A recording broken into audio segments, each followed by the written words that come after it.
So our two readings from Exodus and Luke. Very similar in that God meets with mere mortals and they're totally changed by their experiences.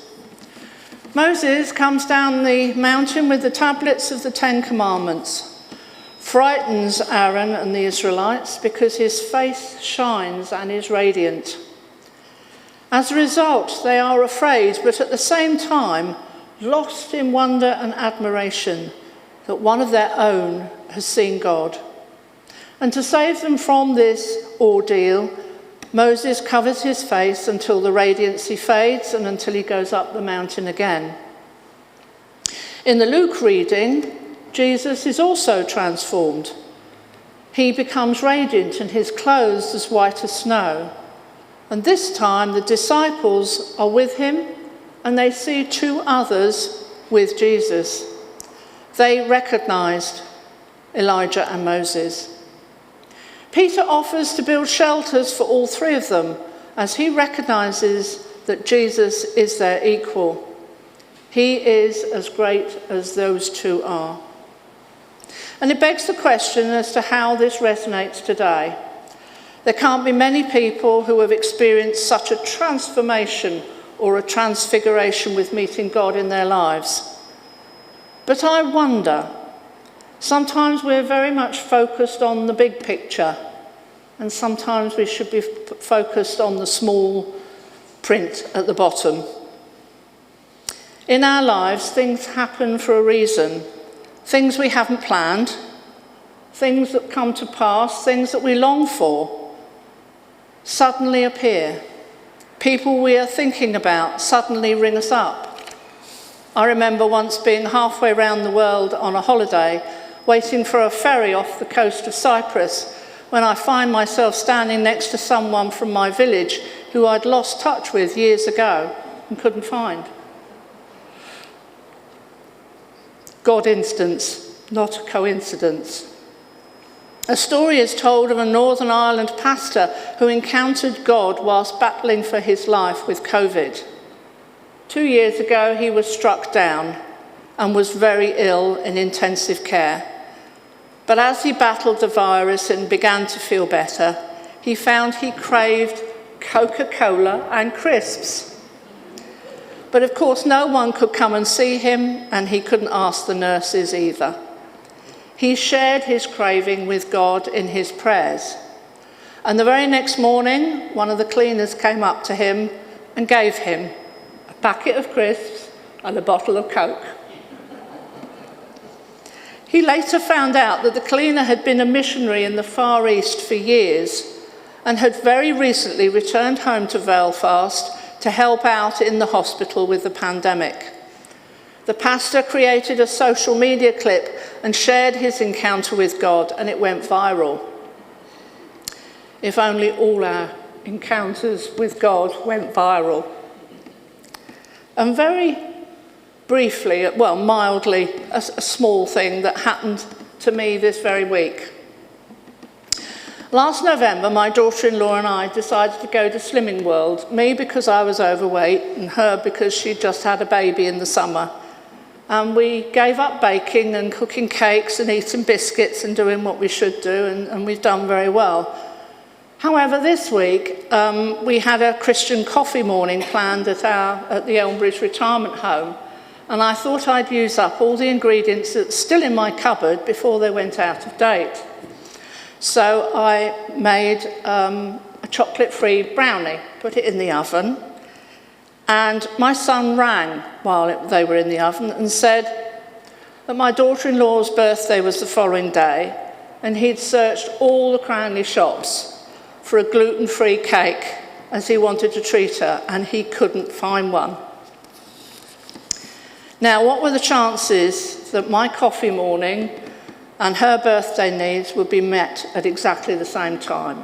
He didn't ring me up the day before, he didn't know I was planning to bake, he didn't ring me up the day after, or even after I got them out the oven and cut them up.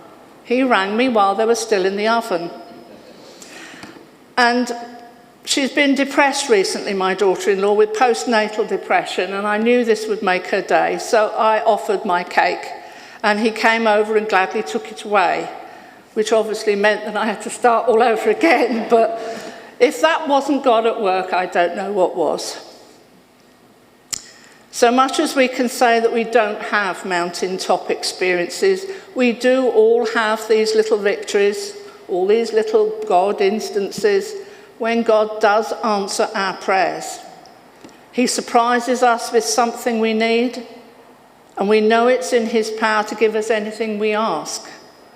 And this just emphasises the point that not only does he answer our prayers as and when we least expect them, it does beg the question, are we asking the right prayer if we're not getting the answer we're expecting? There's no point in asking to win the lottery or for your premium bonds to come up. But I expect now and again the odd £25 might come our way and we could do with it to treat ourselves when we're particularly down. These things happen. The tablets of stone with the Ten Commandments offered a way for God to present to mortals without the risk of destroying them through the intensity of his presence. The law came as a gift to help people live a holy life. The veil that Moses wore was a work of kindness and grace. It offered people protection from his divine holiness, while still acting as a reminder of the nature of their God. Moses represents the transformation all may receive through the covenant. And with Peter, he understands that with the arrival of Jesus, the promised land is close. Indeed, more than that, he grasped at some level that Jesus is the equal of Moses and Elijah.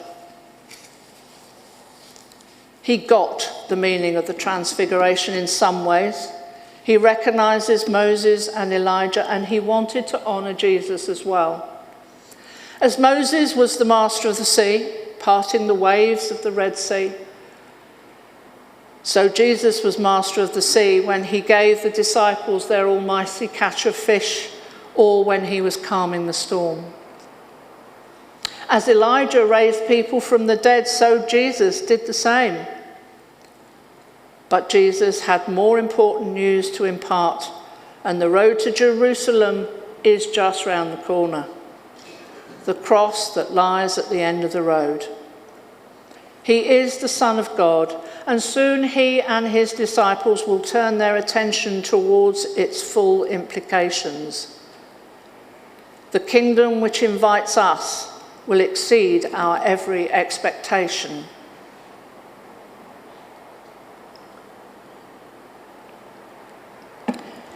We must always be vigilant.